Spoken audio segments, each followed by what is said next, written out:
अपने फ़ोन के Chrome browser में खोलें। यहाँ पे SSO ID लिखें, ID पासवर्ड और कैप्चा डाल के लॉगिन करना है। लॉगिन होते ही ऐसा इंटरफेस आएगा, इसमें आपको रिक्वायरमेंट पोर्टल पे ओके करना है।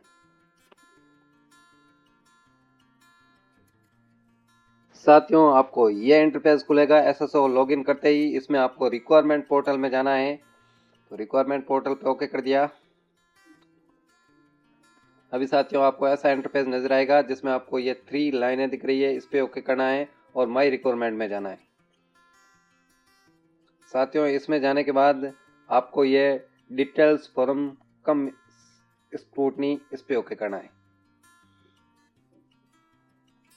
यहाँ साथियों ये आ जाएगा class 4th employ direct requirement 9 फरवरी से 23 फरवरी के मध्य ये फार्म आपको फिल करना है। इसमें अप्लाई नाउ पे ओके करें साथियों।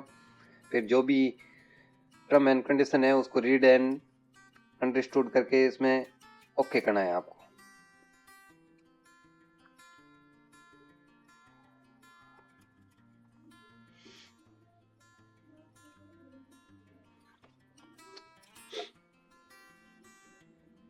साथियों इस प्रकार का इंटरफेस आपको नजर आएगा। यहाँ आपके रोल नंबर, आवेदन पत्र क्रमांक, मेरिट क्रमांक, यहाँ आपको पद कोड भरना है। जिसमें साथियों नॉन TSP क्षेत्र से हैं उसको 01 भरना है, और जो TSP क्षेत्र जैसे डूंगरपुर, बांसवाड़ा उस क्षेत्र से हैं उनको 02 भरना है। तो हमारा नॉन TSP क्षेत्र है। यहाँ पे आपको पद का नाम, आवेदक का पूरा नाम हिंदी में, यहाँ पे आवेदक के पिता का नाम, आवेदक की माता का नाम। साथियों अगर विवाह हुआ है तो विवाह की तिथि आपको इंटरफेस करनी है, नहीं तो नहीं। अतिरिक्त कोई मोबाइल नंबर आपके है तो वो लगा देना है। क्या आप अनुसूचित क्षेत्र के निवासी है, हाँ या नहीं। इसमें साथियों आपको संतान का विवरण देना है। सेवारत कर्मचारी है तो इसमें फिल करना है। साथियों यहाँ आपका जो भी जन्म स्थान, जिला और तहसील है वो भरना है, और यहाँ पत्र व्यवहार का पता आपका जो भी SSO में है वो ऑटो पे आ जाएगा। यहाँ पे साथियों आप दूसरे नंबर पेज पे आपको अपनी जो भी क्वालिफिकेशन है उनकी डिटेल भरनी है। जैसे मैट्रिक की यहाँ आ गई, वो आपने फार्म जिस टाइम भरा था उसके अनुसार आई है। अब हायर सेकेंडरी की भरनी है, नीचे स्नातक की, उसके बाद आदि स्नातक, और शिक्षा में आपके स्नातक कोई डिग्री हो तो डिग्री, और पात्रता परीक्षा की। ये सारी डिटेलें साथियों भर के आपको सेव एंड नेक्स्ट कर देना है। साथियों आपकी एजुकेशन क्वालिफिकेशन डिटेल भरने के बाद तीसरे पेज पे आता है एक्सपीरियंस डिटेल। इसमें आपको कहीं एक्सपीरियंस लिया है आपने कहीं, तो उस एक्सपीरियंस की डिटेल भरें, और नहीं लिया है तो सेव एंड नेक्स्ट कर दें सीधा। 2 नंबर बात, यदि आप विज्ञापन के अनुसार अधिकतम आयु सीमा में छूट चाहते हैं तो उस छूट करने के जो भी अधिकारी है उससे प्राप्त उस दस्तावेज को अपलोड करें। उसके बाद यदि आपने कोई विशेष योग्यता, अनुभव या पुरस्कार या पदक चिन्ह लिया है तो उसका विवरण इसमें भरें। और तीसरी बात, यदि आपने ऐसा कोई शोध किया हो, कोई पुस्तक या शोध पत्र प्रकाशित हो तो उसका विवरण इस पेज में लिखें। उस पेज को सबमिट करने के बाद साथियों यहाँ आपसे आपका फोटोग्राफ और सिग्नेचर मांगेगा। यहाँ साथियों आप अपने फोटोग्राफ को साइज वाइज करके अपलोड करना है। साइन आपके 20 से 50 KB के बीच। दोनों साथियों यहाँ से अपडेट। इस प्रकार साथियों आपको फोटो अपडेट करना है साइज करके। अब साथियों आपको संक्षिप्त चेकलिस्ट दिखेगी जिसमें आपको सारे जो भी है आपको सही ध्यान से पढ़कर उचित रूप से अनुरूप है या अनुरूप नहीं है या उससे जो भी भिन्न है वो सारी चीज़ें लिखनी है। पहली लाइन में साथियों अभ्यर्थी की अनिवार्य शैक्षणिक योग्यता विज्ञप्ति में निर्धारित योग्यता के सर्वत्र अनुरूप है या नहीं।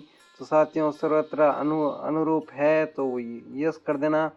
दूसरी, अभ्यर्थियों ने आवेदन की अंतिम तिथि तक अनिवार्य शैक्षिक योग्यता प्राप्त कर ली थी तो अंतिम तिथि तक प्राप्त हो गई है तो इसमें साथियों यहाँ कर देना। यदि अभ्यर्थी द्वारा आवेदन के समय अनिवार्य शैक्षणिक योग्यता में उत्तीर्णता प्राप्त नहीं की गई, क्या अभ्यर्थी आवेदन की तिथि तक उक्त परीक्षा के अंतिम वर्ष के पाठ्यक्रम में सम्मिलित हो चुका है। उसके बाद साथियों अभ्यर्थी द्वारा अनिवार्य शैक्षणिक योग्यता आयोग की परीक्षा तिथि तक उत्तीर्ण की गई तो परीक्षा तिथि तक उत्तीर्ण कर देना। केवल साक्षात्कार के अंक से चयन की स्थिति, क्या अभ्यर्थी अनिवार्य शैक्षणिक योग्यता के साक्षात्कार तिथि तक उत्तीर्ण है। फिर साथियों अभ्यर्थी आवेदन व प्रवेश पत्र पर अंकित अपनी श्रेणी में ही है, उससे भिन्न श्रेणी में है तो उसी श्रेणी में यदि अभ्यर्थी आरक्षित श्रेणी का है और क्या वह आवेदन की तिथि से आरक्षित श्रेणी में आ चुका है, यस। अभ्यर्थी आरक्षित श्रेणी का है तथा राजस्थान का मूल निवासी होने का साक्ष्य प्रस्तुत किया है तो राजस्थान का मूल निवासी है।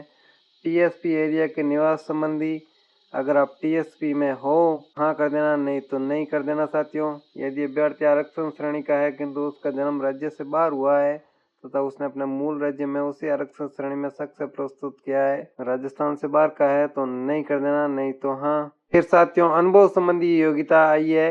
यदि परीक्षा में अनुभव संबंधी योग्यता निर्धारित है तो अभ्यर्थी ने उसका अर्जन शैक्षणिक योग्यता में उपरांत किया है या उससे पूर्व तो शैक्षणिक योग्यता के उपरांत या पहले किया है, आप उसके अनुसार राइट कर दें। इसमें साथियों आपके अनुभव संबंधी जो भी है वो आप तीनों कॉलम कर दें। क्या अनुभव संबंधी योग्यता विज्ञप्ति में निर्धारित योग्यता के सर्वोत्त अनुरूप है या उससे किंतु भिन्न है, तो आपका अनुभव जो भी है सर्वथा अनुरूप होगा। साथियों आपके आयु संबंधी पूछा जाएगा। अब विज्ञप्ति की तिथि के अनुसार आपकी कितनी आयु और माह और दिन है वो आप लिख दें और विज्ञप्ति में निर्धारित आयु की सीमा कितनी दी हुई है। साथियों इसमें न्यूनतम आयु कोई भी भर्ती में होती है तो 18 वर्ष होती है और अधिकतम इसमें 40 वर्ष है और जाति के अनुसार अलग अलग आरक्षण दिया हुआ है, वो आप अपने जाति के अनुसार देख लेना। इसमें साथियों देखो अधिकतम आयु राजस्थान राज्य के अनुसूचित जाति जनजाति एवं पिछड़ा वर्ग के अनुरूप 5 आयु की छूट दी हुई है।